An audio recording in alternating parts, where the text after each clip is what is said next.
Greetings. This is TK Trav, aka Travis Magus, here with LVX777.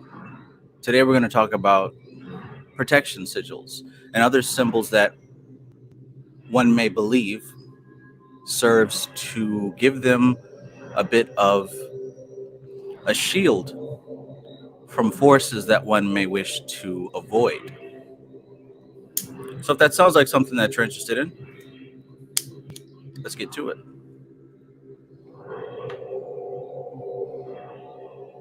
So, peace and greetings to everybody here. Hope that you're enjoying this transition of the sun from Taurus into the sign of Gemini. I believe we've got a Sagittarius full moon right now, if I'm not mistaken. In any case, I hope that these energies are serving you well. Let's get into this short discussion, shall we? Hope it'll be short, right? These things have a tendency to have a life of their own. So peace and greetings to all my favorite people in the universe. Peace, J. Baldhail. Peace, Enchanted Cottage 333. Peace, peace, Wild Harmony. Starlion, peace and greetings. Framestar Films, peace, peace. So, protection sigils. What's your favorite protection sigil? Let me know in the comments if you have any specific protection symbol that you employ when you feel like you're in need of some defense.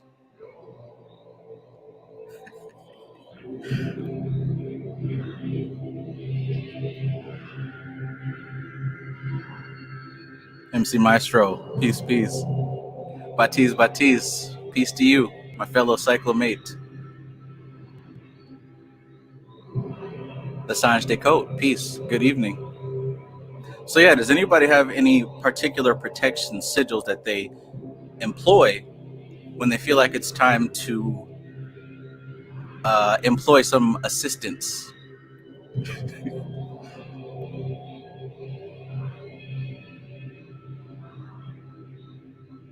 You know, I kind of laugh about these things, mainly because my perspective might be a bit different from other people when it comes to protection magic and defense and that kind of thing.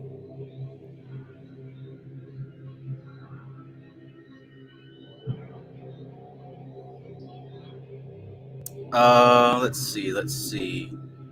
J. Baldhill says a pentagram or a cross. Okay. DeAge, a divine jewel, peace. Starlion says, I imagine a white light surrounding me wherever I feel like I need to. Okay. Trey Niroge, peace, peace. Tian Pomeroy, peace and greetings. My fellow cyclomate.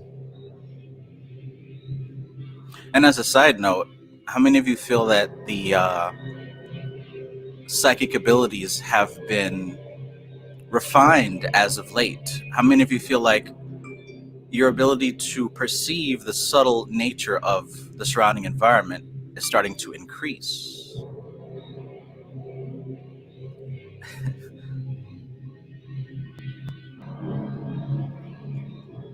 All right, so I guess we can start off with a discussion I was having with my cousin not long ago. He was just telling me a story of the past a few years ago, whenever he was working with someone that is dear to both of us. And I believe it was, who was it?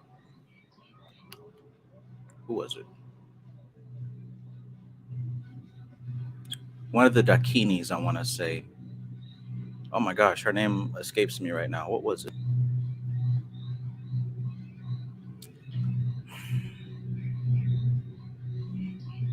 Oh well, she doesn't want to be mentioned right now. In any case, they were working with a particular entity and they felt the energies begin to come upon them. And the young lady who he was working with, you know, this was a bit foreign to her. So she felt uncomfortable that she wasn't familiar with these energies. So what she started to do was she pulled out her Hamsa sigil, you know, the one of the hand with the eye on it. And she employed that in an effort to block what was coming through. Jeez Louise. And she saw this as like a giant hand that was like as big as the planet Earth, right? Blocking these influences from coming towards her. And after certain dialogue and communication with these spirits, they came to this understanding to where she let her guard down a bit and welcomed the energies in. And I'm just thinking, just listen to the story, right? Because I'm not quick to make judgment on what anyone does if they're uncomfortable with something or whatever. And yeah, just made me think about protection magic and these sigils and what we're really doing. I think that the protection sigils that we employ are usually for lack of a better word, for our ego, right? Because when you really think about it, it boils down to two types of forces that we're working with at any given time. You're either working with cosmic forces or you're dealing with elemental forces. One of those two. And there are other types of forces, but most of us are not refined enough to be at the level to even perceive those other kind. So typically you're going to be working with elemental forces, which are nature type forces, which are, elementals. And then you're dealing with cosmic forces, which are on a much bigger scale. And when you think about it, when it comes to these cosmic forces, we're dealing with influences that affect the planet as a whole, right? The influence of Jupiter, Mars, Mercury, Venus, the moon, etc. And then with elemental forces, you're dealing with the influence of, say, fire elementals, water elementals, that sort of thing. What I've come to see is that there are certain protection sigils that are mainly employed to defend against elemental spirits, and then there are protection sigils that are employed to defend against cosmic influences. The word defend, I would say, should be used lightly here, because cosmic influences, there really isn't much you can do to stop them. They're cosmic waves. But really what we do with these symbols is we allow these symbols to align us in such a way to where the impact of these influences won't be as traumatic or as harmful to us, right? I mean, nobody here can stop the influence of the moon. You can't stop the influence of Mars, Venus, etc., etc. You can't stop the influence of the sun in Gemini. It's here, it's happening. A wave is coming upon you. You can't stop the wave in the ocean, but what you can do is align yourself in such a way that it doesn't wipe you out. You can align yourself in such a way that the negative impact on you will be minimized, right? You can lay flat and float on top of the water, but if you thrash and you scramble and flail your arms and your legs, you're going to wear yourself out and drown. And this is what I've realized about symbols and sigils. Potent ones, right? Potent sigils and symbols are representatives of specific patterns, of, we could say, specific frequencies, right? How frequently you do a thing.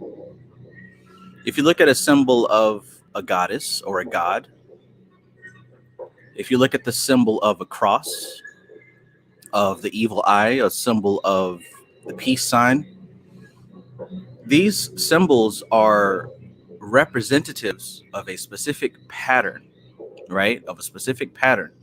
And if you place all of your focus and attention on that symbol, you're in essence aligning yourself with that pattern, right? So when a cosmic wave or an elemental influence is affecting the environment and the people around you, if you're focused on a specific symbol during that time, in a way it can serve as a shield. It can serve as a way to minimize the impact of that energy because you're identifying as the pattern that that symbol represents. Does that make sense? Because this is all waves. This is all waves. This is all, like I said, cosmic influences or elemental influences. And when you think about premonition, you think about telepathy, you think about things like divination, what we're actually doing is we are observing these waves, right? Every single thing that happens in this manifest dimension is the result of etheric combinations, etheric waves combining into different patterns that make the environment pregnant to produce a scenario, right? So if you meditate, if you sit down and you meditate, what that's doing is it's aligning you with a specific etheric pattern. If you eat a bunch of junk food, that's aligning your body with a specific etheric pattern. If it's a full moon, then that is aligning, that's a cosmic influence that's affecting everything on the planet with that etheric vibration. So if you focus on a specific symbol, what you're doing is you're tuning your consciousness to that particular etheric vibration that the symbol represents. And in doing so, you can either amplify the effects of the etheric environment, or you can reduce the effects of the etheric environment.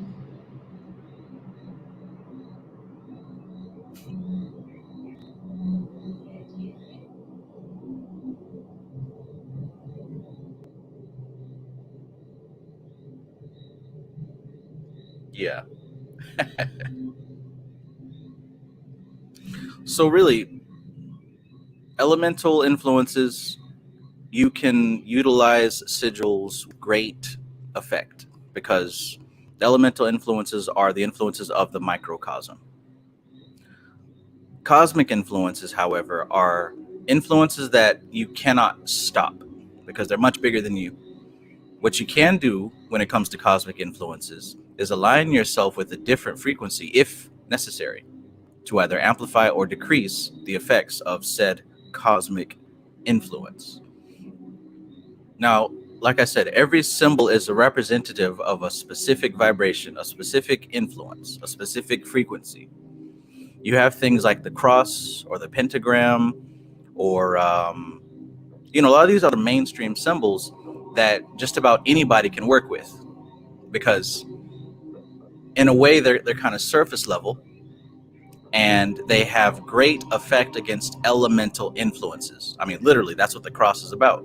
That's what the pentagram is about. Balancing the elemental influences. But just like a carpenter or electrician or some other skilled artisan has more advanced tools to perform more advanced work, likewise, there are more advanced sigils that produce a more specific effect, or I should say, align you with a more specific frequency, a more specific vibration, a more specific pattern.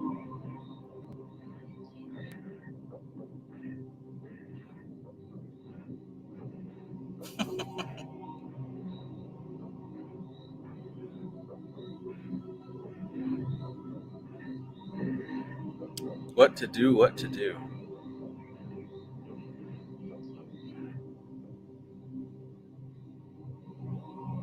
Nice.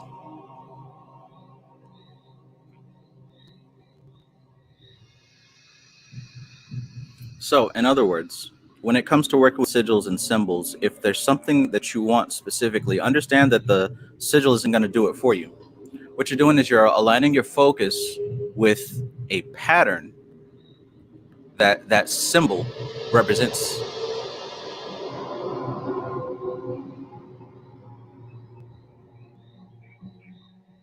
AZW, peace, peace.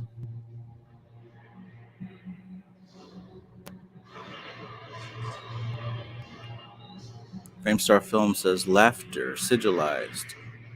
Right? Because laughter is a representative of a specific frequency. Love it. Fat Tony, peace, peace. Nefrayu, peace. Batiz says, what about one that protects from a hex? So a hex is going to be an elemental influence, right? This is why crosses work against that if you put all your faith into it.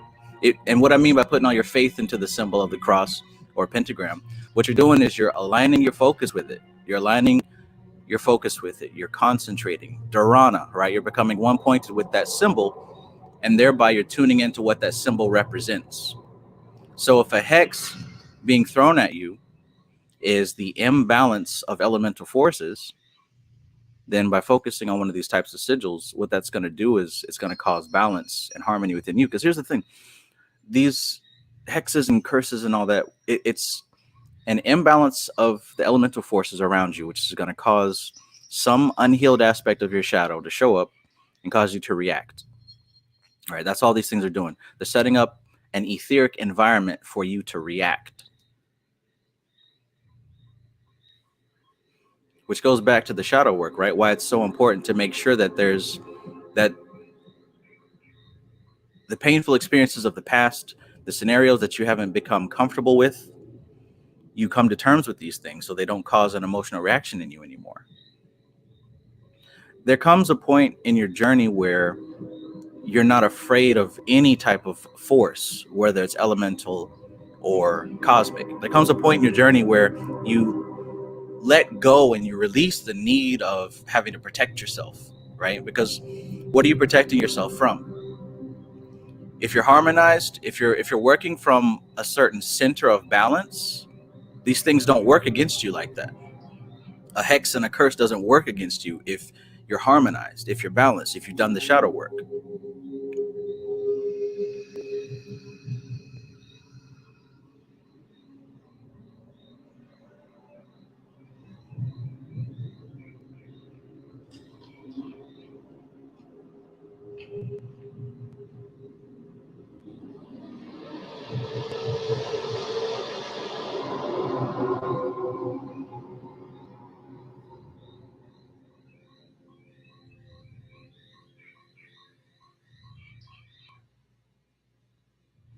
Ida Wealth says, what about working with Goetia and something's trying to possess you? LOL. Okay, so once again, these symbols, especially if they're Goetia, are representatives of specific patterns of energy. When you invoke a spirit of the Goetia, what you're doing is you're tapping into that pattern. So what is in you that's going to react with that pattern is going to come out. Again, if you haven't done the shadow work, if you haven't done the inner healing, right, the coming to terms with the situations of your past and aspects of yourself that you choose to ignore or bury, if you haven't come to terms with those things, they'll most certainly come out when working with different spirits.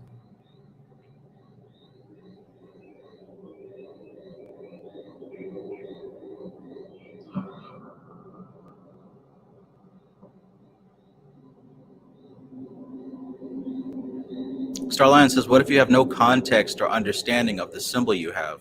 Won't it still work on you? It depends. It depends if it has history, right? It depends on a couple of things.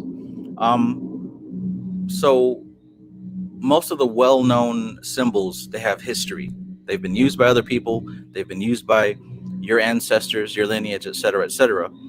Most of like the very popular symbols and sigils have some type of history, and you don't have to know too much about tapping into them. Then there's symbols and sigils that have been ritually used by other mago throughout the years, right? Other maguses and witches, etc. And those symbols start to build up an etheric atmosphere around them. So when you tap into that symbol, you tap into the etheric atmosphere that's around those symbols. In that case, you don't necessarily have to know what it is before you use it. Symbols and sigils that have been used already multiple times, what it's doing, especially if it's a symbol that someone has created from scratch or has channeled, it starts to carve out an etheric pattern. See, look, all of this is about waves of energy, right? There's a wealth wave, there is a health wave, you know what I'm saying? There's a love, there's a sex wave, there's all kind of different currents of energy. And the way that we tap into those currents is by using symbols that are associated with them. So when you focus and concentrate your awareness onto a symbol, you tap into the current that it's associated with, thereby invoking it within your life. You invoke it into your life.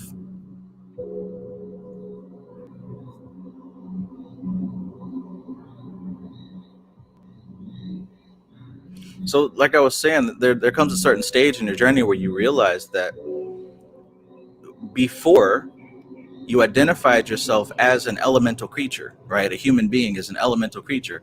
It's an individual consciousness that has been conditioned by the elemental forces around it. And those elemental forces are represented by the situations and scenarios that have occurred in your past. Those situations and those scenarios that have occurred in your past, you identify with them and you say, that's me. That's me, right? So you take those elemental expressions. For example, we can say that when two people get into an argument and they're yelling and they're screaming and they're fighting, we can say that that is a fiery elemental influence there, right? And if you latch onto that and identify with that and say, that's me, I'm a fighter, I'm an arguer, I'm a debater, you're literally defining yourself as the elemental influence, right? So all the things that you identify with in your life that you say make up your personality, I'm this, I'm that, all those different aspects can be traced back to an elemental influence. So for the most part, you identify as an elemental creature. In that case, if someone is doing some type of magical work or throws a hex, as she said, what that's doing is that's causing a different, what's the word, configuration of elements at you, right? You can say that you've got 100%, right? You could say something is 50% water, 25% fire, 25% earth, 25% air, right? That's a specific elemental configuration that'll produce a specific result. It'll be more watery. That's just an example, right? But you can trace every situation to having some percentage of elemental influence.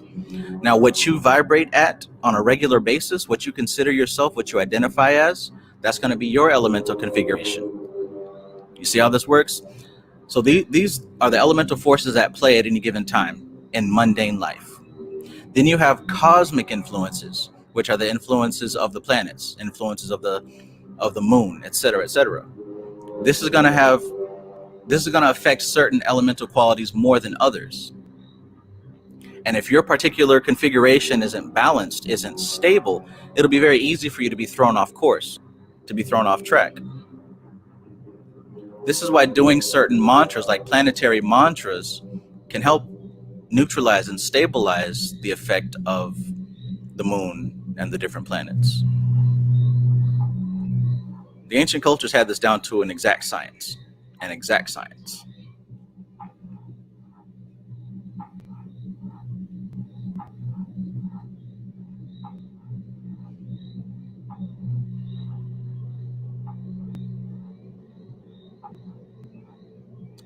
So again, like I said, if you have certain experiences in your life that you identify with, oh, I'm this person or I'm that, and this defines me, this is my character, what you're doing is you're expressing who you are as an elemental force. And in doing so, your consciousness is concentrated on that specific formula. Which means that, just as a dry example, if you're like 50% water, 75% water, whatever, that means that earth type situations are going to affect you differently, right? Air type situations are going to affect you differently. The key to remember is that you're none of those things that you identify as. You're none of those things that you claim to be. Everything that you claim to be or claim to identify as is some event that happened in the past. It's not happening right now. They're labels. They're labels that you use as sigils to define the energy of what you are. The same way that a cross represents a specific type of pattern, your personality that you claim to have, right? This identity that you claim to have is a representation of a specific frequency. And if you cling on to that and hold on to that, it's going to be affected by the change of cosmic influences that are happening every day, right? Mercury in retrograde, this, and Jupiter moving into Gemini, and all this other stuff.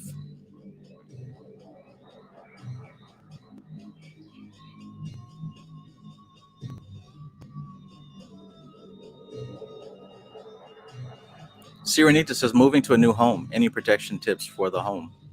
Yeah, so it would be cool to, perhaps go through the house and do whatever type of prayer that you're most comfortable with. If you're somebody that does the lesser banishing ritual, the pentagram, do that. If you're somebody that does the Hail Mary, do that. But choose one that you have already established as a good baseline of neutrality for you, right? Hell, even if you just go through and burn some incense and say, oh, this space is cleared, this space is cleared. Like what I said before, the ritual itself is a symbol that represents a specific pattern. So use whatever symbol that you have that represents whatever pattern that you have locked into your subconscious that represents clarity and healing and balance. Ace in the place. Peace, peace. Framestar Film says, so in carving out new neurological pathways through consistent patterns of action, this is echoed or reverberated on both elemental and energetic planes. Yes, exactly. Exactly. Does this make sense? Are we getting this? Did this come through clear is what I'm really asking. Does this come through clear?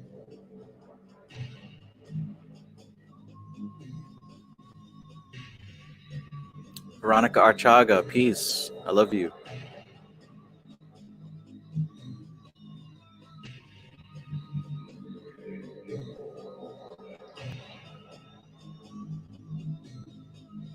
Cool. So yeah, let me know if anybody has any questions or any comments about working with sigils, specifically like protection sigils and that type of thing. Because like a few times before, and I keep saying, when you're at a certain level in your spiritual journey, the need for protection starts to fade away because of where you identify is above the elemental personality that you previously claimed. Right? That's why I explained all that about the elements and the personality. Whatever you're identifying as right now, it is an elemental influence, especially if you say, oh, I'm a Gemini, right? When I was born, the sun was in Gemini. But for me to say that I am a Gemini and like to really hold on to that as an identity, what I'm actually doing is I'm holding on to an elemental pattern and saying that that is me. Yes, it's a fact that when I was born into this world, the sun was in Gemini, right? My sun was in Gemini for sure. And so was my moon. And all these other signs and planets were in a specific place, right? I'm not saying that didn't happen, but what I am saying is to hold that tight and say, this defines me. This is the extent of who and what I am.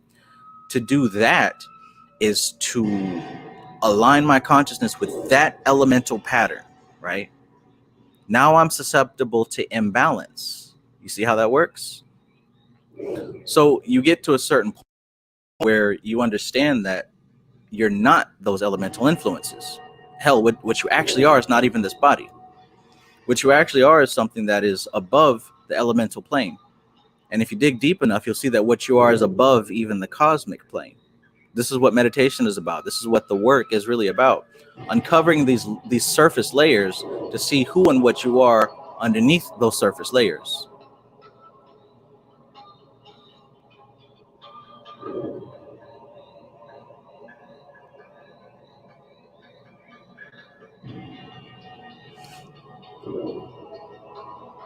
Lasange de Cote says, let the elemental force be your tool, not your fixed identity. Right.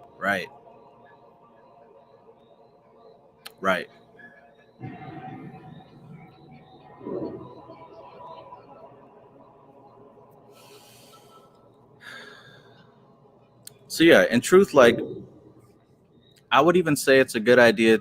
Well, depending on how much shadow work you've done, I'll say that first. Depending on how much shadow work you've done, I think it's a good idea to welcome whatever energy is present, because every pattern that arrives has a lesson, right?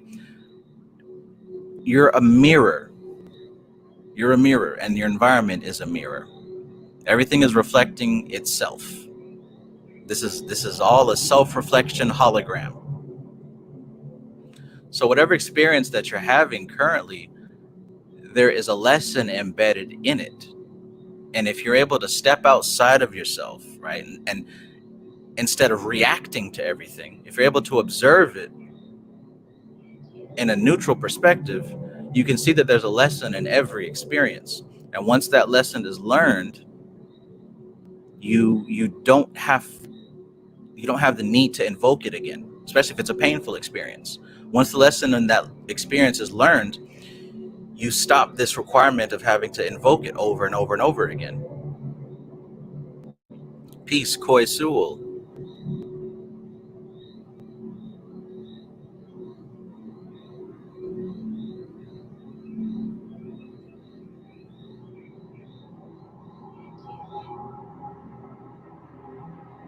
So yeah, just remember that. Remember that. There is no greater protection sigil than you actually observing this mirror called reality and making sure that I want to say making sure that you love what you see, but in truth, what I want to say is making sure that you are not reacting to everything and that everything is reacting to you instead. There's a difference. Most people, when life happens to them, they react to life and the cycle repeats because nature is a mirror. It's a reflection of consciousness. And if your particular slice of consciousness is just reacting to what you're experiencing, then that's going to keep happening. There's going to come a shift in consciousness where you learn that you lead consciousness. Where you lead nature, where you lead the environment. The manifest dimension is the past. Everything outside of you, everything that you can see, hear, smell, taste, and touch is the past. It's already happened. Consciousness is ahead of the curve. Consciousness is directing this unfolding of nature, right? And if you're not in that driver's seat of leading this unfolding of nature, you're simply perpetuating repeated patterns, right? The manifest dimension has already happened. Even mundane science will tell you what you're experiencing. By the time it hits your consciousness, it has already happened. You're like a couple of nanoseconds in the past if what you're doing is simply reacting to everything. Because you got to think about it. Your ears take time to process what you're hearing. Your eyes take time to process what you're seeing, etc., etc. Which is another clue. It's another clue that you're not your body. That you're something that is observing through the body. The body is part of the environment as well. All of this follows consciousness. And in order to be in the seat of consciousness, you have to first be still. You have to first be still. And you have to turn that awareness inward, not outward. Doesn't matter what these people are doing. Doesn't matter what's happening in the weather. Doesn't matter about whatever scary thing they're telling you about in the news. All that matters is your current perception of reality right now. What is your current perception of reality right now? Is life a game? Is it a struggle? Is it war? Is it other people's fault? Are you a product of your environment? Or are all these things changing and shifting in the direction that you believe them to be?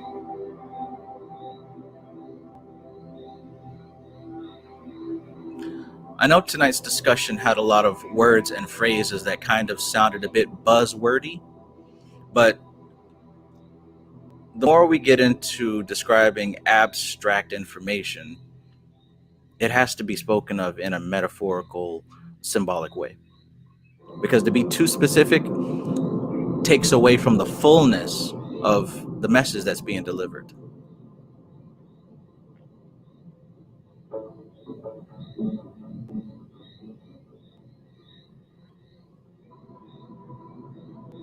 Framestar Film says, you can play yourself like a piano with each key, a different version of yourself. We all hit bum notes from time to time, but just integrate them into your evolving improvisation. Facts. Facts. Always be leading. Ace says, continue to do shadow work and make it all resonate with symbols, intent, repetition, and be able to just let it all go. Just take care of the lessons. Take the core of the lessons.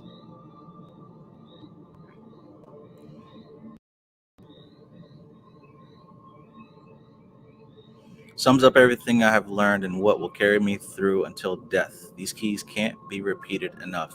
Exactly, right? Exactly. what you focus on is going to determine what filters through into your environment. And this is practice for what happens when you're beyond the body, when the body is no longer useful to you anymore, right? This experience now is practice for what comes next. And if you haven't gotten a handle on dancing with these elemental tides and these cosmic tides, what do you expect is going to happen when you no longer have this anchor that keeps you grounded?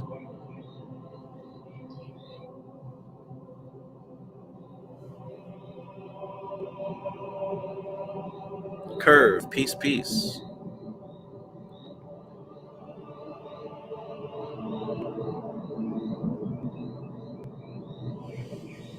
Mm.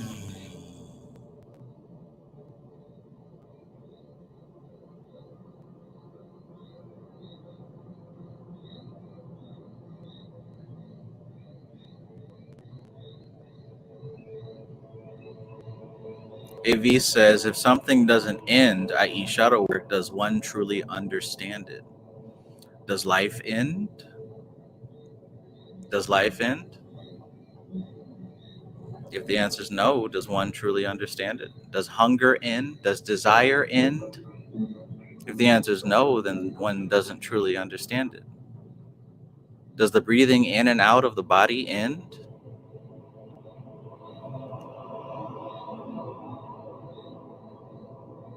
Does thinking thoughts end?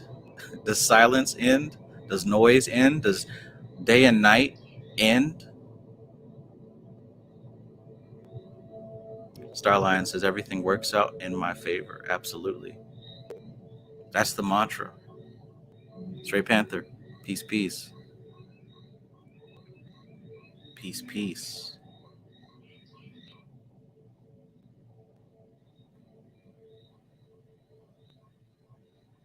All right, so yeah, let me know. Let me know if there's any questions or any comments. I'll take a few questions and comments here, and then after that, I guess we'll wrap up. A little bit of a late live stream, but yeah, we're having a really good conversation, and I figured I'd come and share a little bit of what we talked about.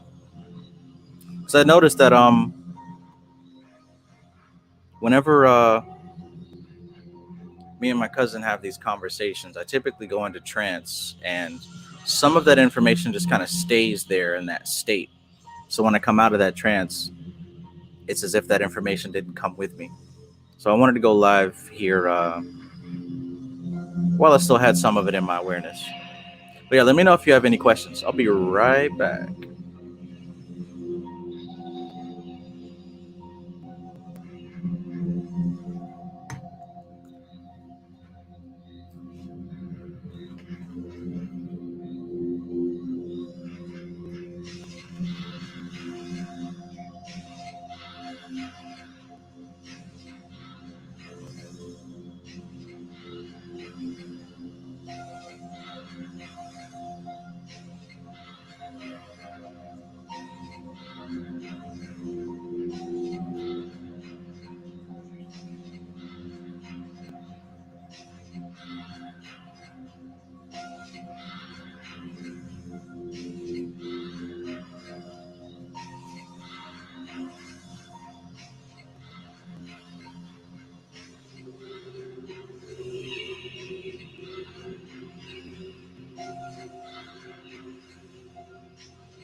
What do y'all think about tonight's musical selection?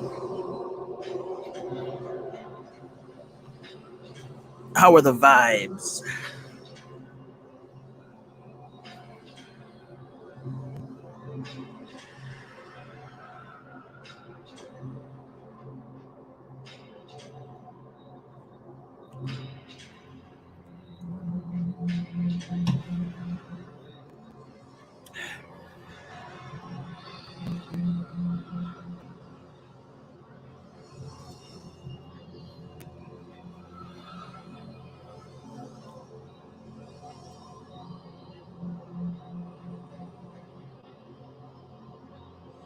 I was in the mood for some dark ambient horror.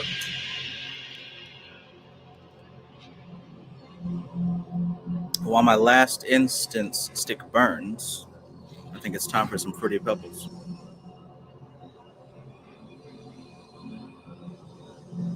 I tell you what, I'm very specific about my scents. I finally found myself some essential oils that smell very much like Fruity Pebbles. This brand is called Sunshine Candle Supply, and they've got this marshmallow fruity cereal. Oh, it's spot on. It's spot on.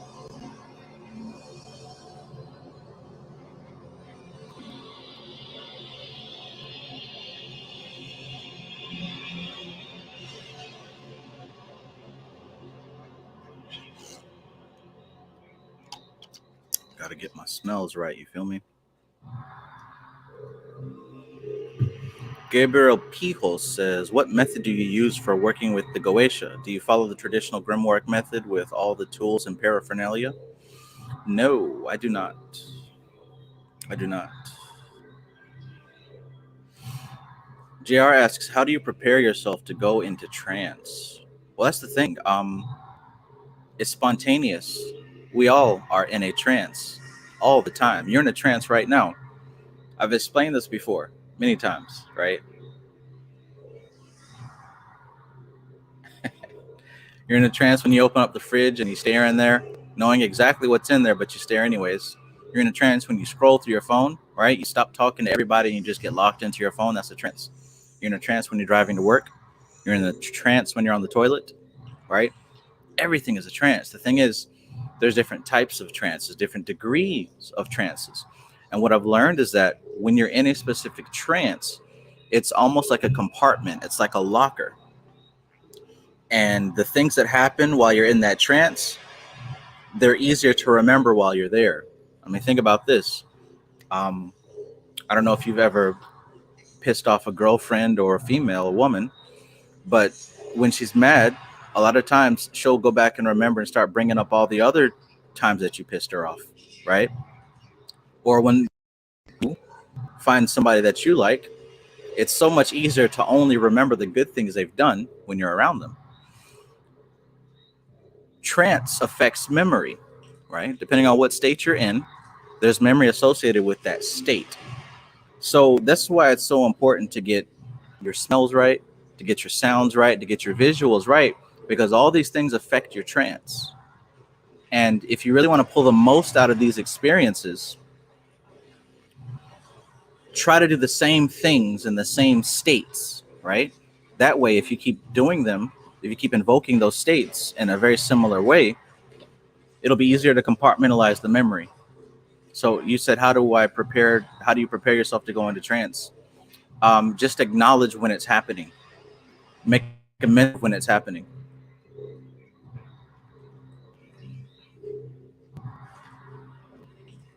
And like I said, it's not even something that really has to be fully prepared for. As soon as you cut on your Xbox and hear that doo-doo-doo, you go into trance, right? As soon as your favorite TV show goes on, everything that think about it. It's your favorite thing because you go into a trance that you enjoy while you're doing it. So consider what I just said there, and then you'll find it easier to answer your question. Let me know if that helps. Faith Bierschwale says, bro, stop this. You tell Diddy to stop first, and when Diddy stops, then I might consider it. Gabriel Pijo says, are the results still as potent? Absolutely, right? And again, like I said about the trance, these ceremonial grimoire instructions are in place to induce a certain kind of trance. And it's within that trance that you go into during the ritual, it makes it easier for you to come into contact with these forces, with these patterns, with these spirits. So from my experience, right, and understanding psychology, it doesn't matter how you get there, as long as you get there, do your work, and then get out. There is a specific kind of trance that comes upon you when you follow the traditional grimoire method, right? I've done it with all the tools and the paraphernalia. There is a specific trance that is effective, and there are other states that you can go into that are effective. Do you see what I'm saying? What helps is that you find the state that works best for you. Get you some music like this, turn the lights off, light the candles, and have your dagger and chant your words and stare at the sigils, right? You got to think about it. Like doing that puts you immediately into a trance, right? Kevin Wise, peace, peace.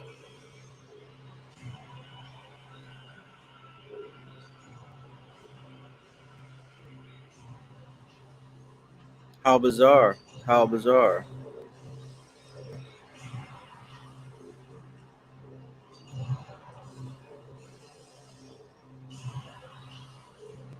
Koisula says, have you ever heard of the Celestial Lotus invoking the 72 Shem LBRP style? I've heard it can be an alternate HGA ritual. No, I don't think I've heard of anything by that name, Celestial Lotus. I'll write that down, though. That sounds interesting.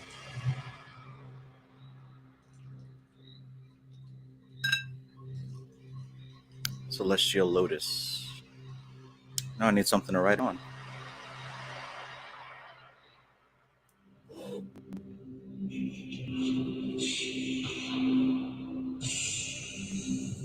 Celestial Lotus. I'll look that up.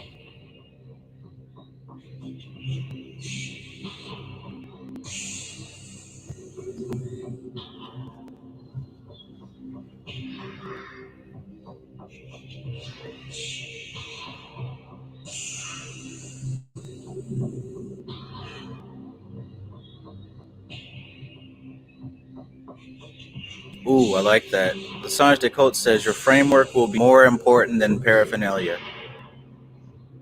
Oh, yeah. Yeah, I mean, see, there's a heavy psychological element to this. Heavy psychological element. And if you understand what's happening with your consciousness, it'll be so much easier to navigate altered states of consciousness, because that's what this is, altered states of consciousness. And you're getting into contact with the subtle aspects of elemental forces, right?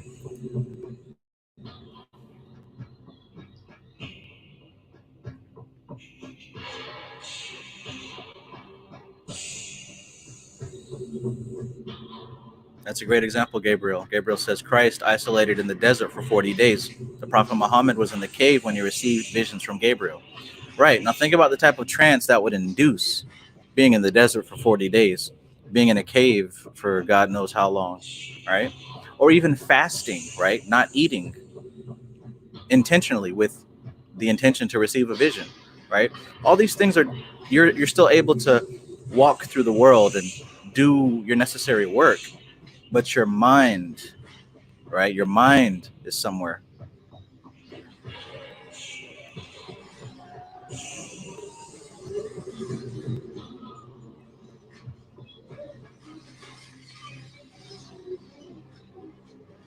Starline says it's so hard to try to imagine colors we've never seen before. Don't ask that question. Ask why is it so easy. Ask how did I manage to visualize this color I've never seen before. Ask that question to your subconscious mind and see what happens, right? The questions you ask are going to give you an answer. So if you really want an answer, ask the right question. If you ask the question, why is it so hard? You're going to get examples of why it's so hard. Does that make sense? If you ask why is it so hard, you're going to get examples of why it's so hard. Instead, maybe there's a better question that you can ask. Framestar says, hey, Trev, what are your thoughts on creating thought forms and community egregores to affect change in the personality of ancestors? Would you consider this a form of regressive shadow work? Oh, nice. Regressive shadow work. I think that what you'd be affecting in this case is yourself and your connection to those ancestors.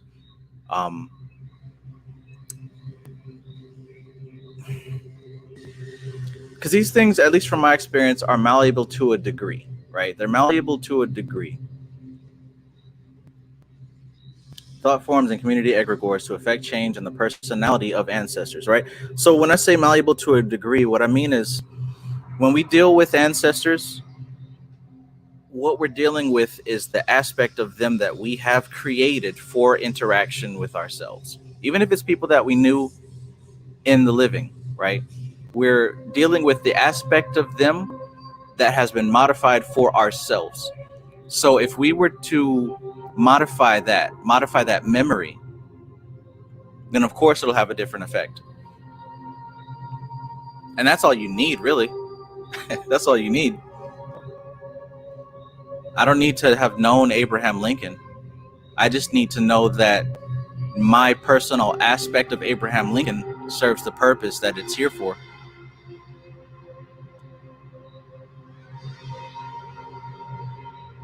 All perception is malleable. Nothing is true. Everything is permitted.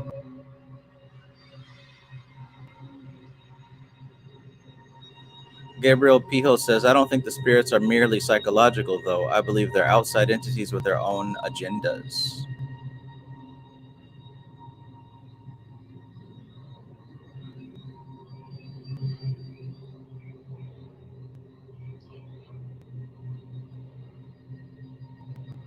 Yeah.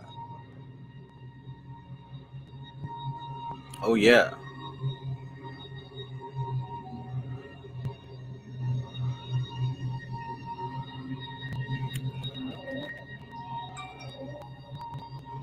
This person says, is it normal to feel dead when going into the unconscious consciously? I believe it is, but want your thoughts because you're a teacher. So is it normal, right? I guess we can say no, because is it normal to embark upon the study of the unconscious, right? Right there, we could say, if your question is it normal, then absolutely not. It's not normal to be working with the unconscious mind at all.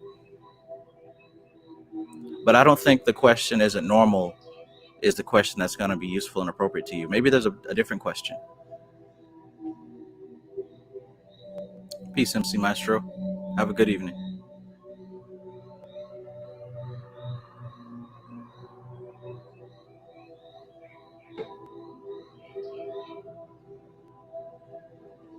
Enchanted Cotter says, I've been modifying my memory of people.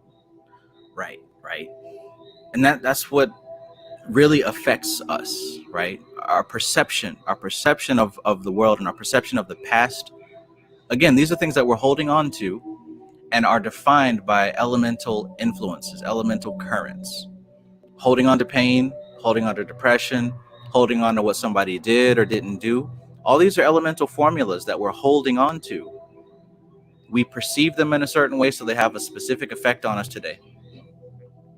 The moment we change those, we change the effect, and you're allowed to change those. It's entirely within your right to adjust your memory, especially if it is causing effects that are not useful or appropriate. I think it's more than your right. I think it's your duty to ensure that your psychological makeup is useful and appropriate.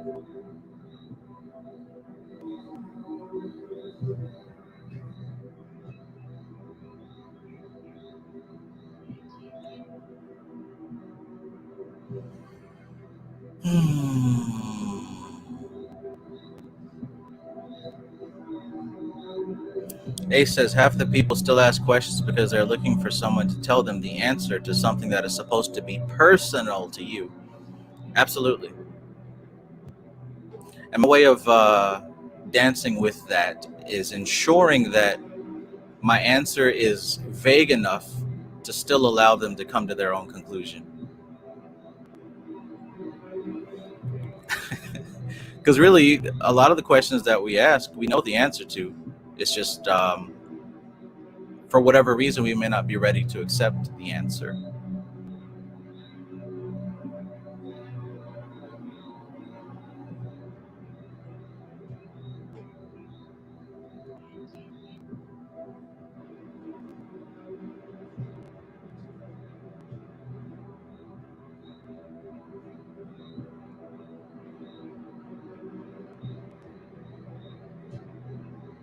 1212. Thank you, Stray Panther.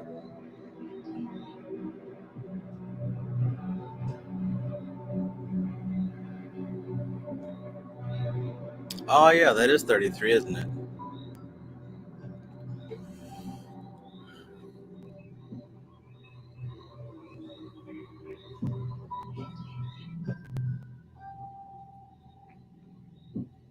Okay.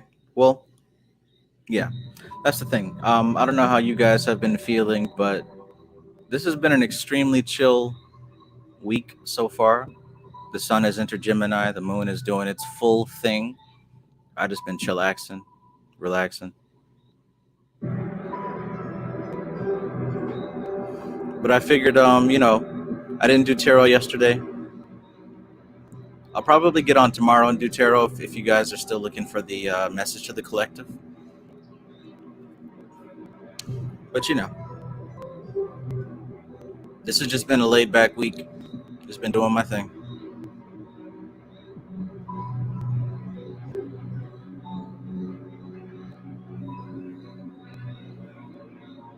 Starline says, will there come a time when you walk away from teaching? Brother Panic mentioned that phase. Absolutely. Absolutely. When his channel went down, I started to realize that one day all my book studies and all my videos will also be gone. But that's fine. These book studies really are for in the moment and for the people here now that are supposed to get this information. It's not supposed to be some monument on the internet forever. My content will disappear, and that's what's supposed to happen. But for those of you who are here, right, receiving this information and using this information to, refine yourselves, that's all that matters. We got now. Who cares who got next? In the words of Jay-Z, I believe.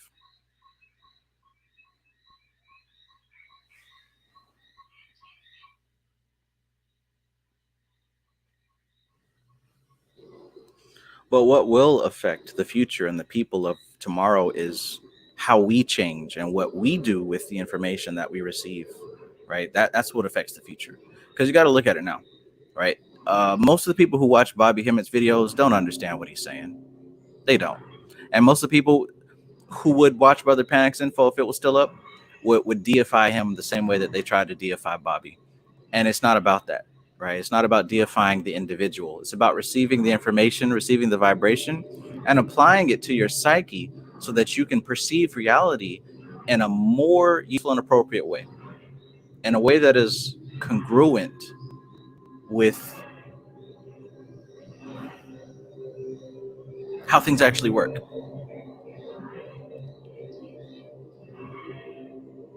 It's very easy to be delusional in today's reality, isn't it? Very easy to be delusional. Void stranger peace. Ace says, I've considered going into psychology. I see how it fits me, but I would have to get over having to repeat myself multiple times, lol. It's a legit option, though. I would love that.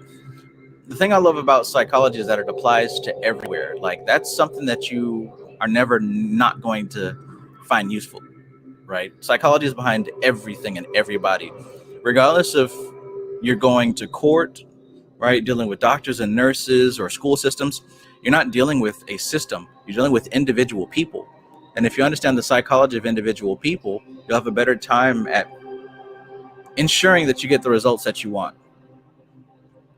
Psychology can be a magic all its own.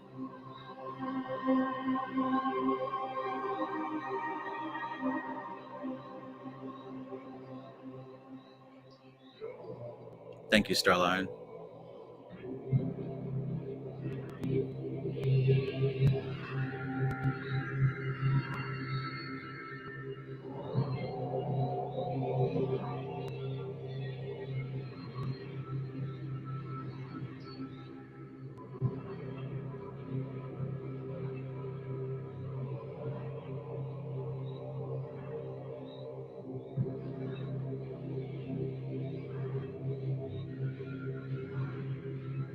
Starline says, like how Buddhists destroy their mandalas and set it down the river when it served its purpose.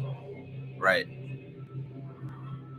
Because, just like what I said earlier, everything that we do is the result of a pregnant etheric environment. Like, you have to remember that.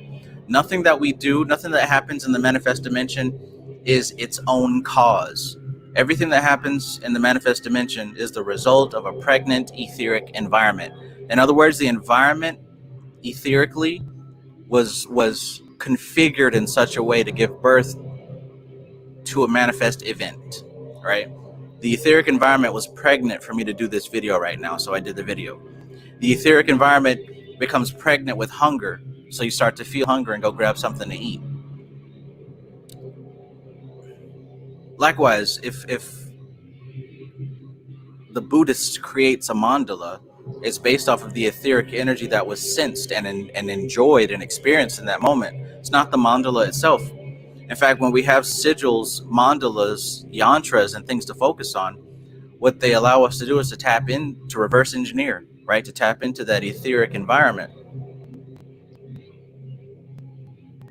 Koisua says, I've gone back and forth with the psychological model.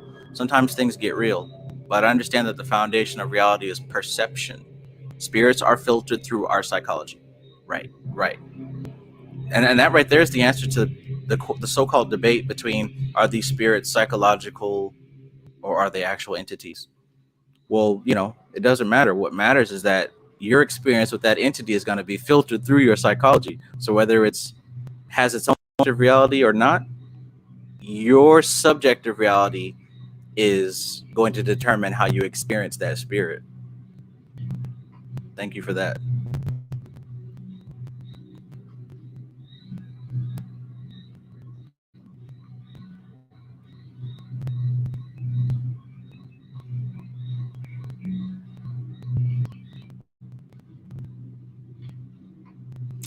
Okay.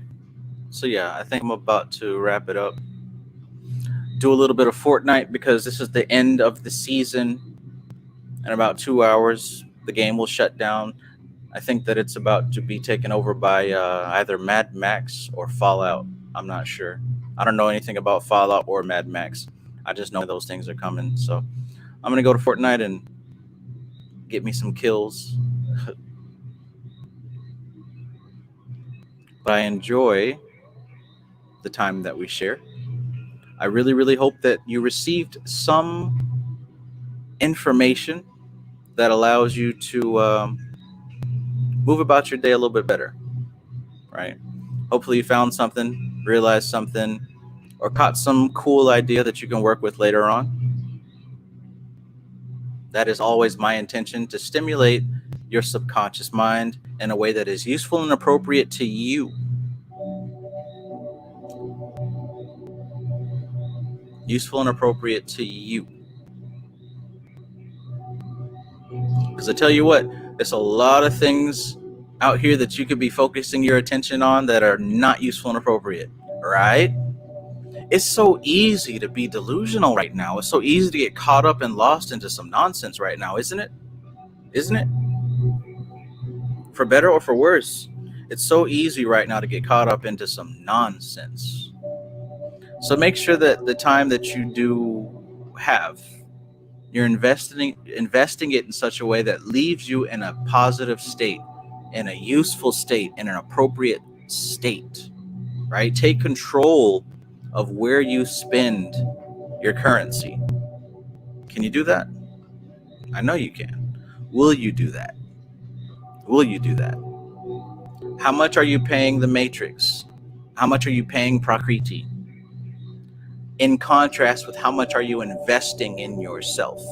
This is a question that's got to be on your mind all day, every day. Is what I'm doing right now investing in the Matrix, investing in Prakriti, or is it investing in me? Me as in you, right? Consider that. Because like it might not seem much, but these days they stack up, right? People overestimate what they can do in a day and they underestimate what they can do in a year, right? You overestimate what you can do in the short term. Oh, today I'm going to clean this and I'm going to build this. I'm going to work on that. And I'm going to do that, and by the end of the day, you might have done one of those things, right? And if you just keep going each day like that, you're not going to get much done. And you're going to feel disappointed because you didn't do what you wanted to do. Instead, make sure that you give yourself ample time to put in work and also to relax, right? You got to have both. Going hard 24/7. That might seem cool for a while, but you will burn yourself out. You will exhaust yourself. You are an animal, right? The body is an animal. And aside from that, you're also governed by elemental forces. So learn balance. Balance the beast, balance the elemental forces so that you can last for the marathon, right? Last the marathon. See this thing through to the end. Give yourself the time. There's no rush. There's no rush or hurry for nothing. Why are you in a rush? Why are you in a hurry? There's no rush. There's no hurry for nothing. When people are posting online and scrambling, oh, such and such is about to happen. All of a sudden, we got to get ready. We got to prepare. All that stuff is trash information, right? And all my years and possibly all your years of seeing all these conspiracies and this thing happening and that thing happening. Oh, it's coming. We got to get ready. The shit don't ever come, right? Let these people scramble and scrape, right? Scramble and scrape, and let them do that. Let them do that. You make sure that you keep yourself in a state that is useful and appropriate to your mission. You know what your mission is. Somebody out there likes it when you're scrambling and scraping.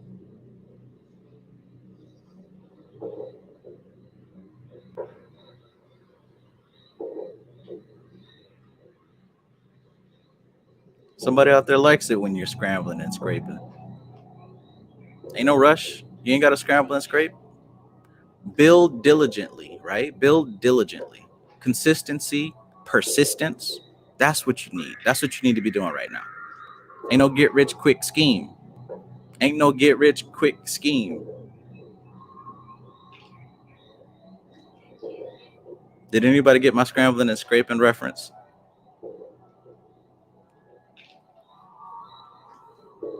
You might have to YouTube, might have to Google scrambling and scraping. Somebody likes it when you're scrambling and scraping. You don't want to be in that position.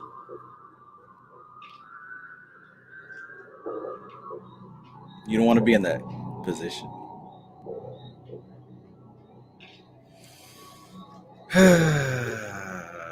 Lord have mercy. Lord have mercy. I'm about to bust.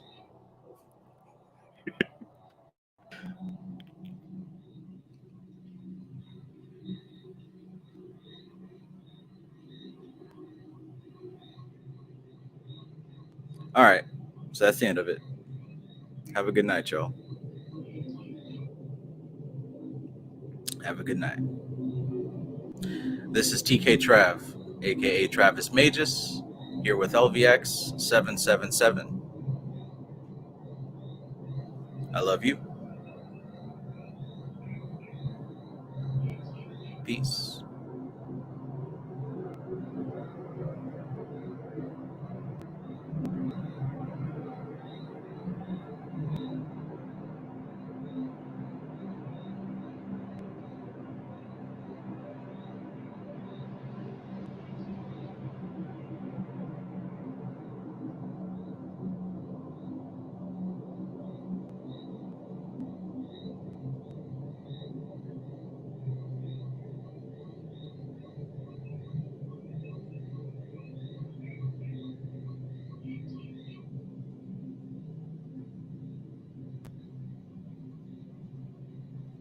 Also, you don't have to suffer.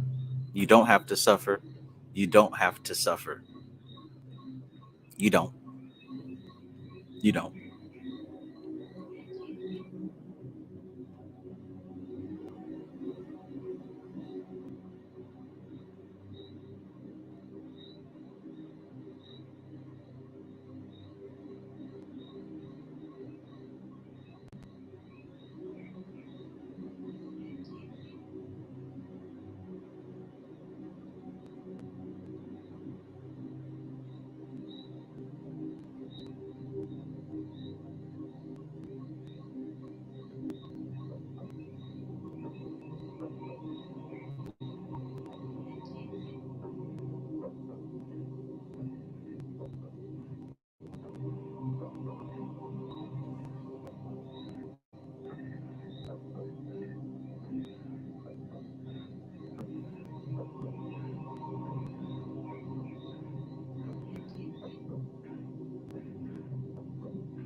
Type this in on YouTube, you'll find it.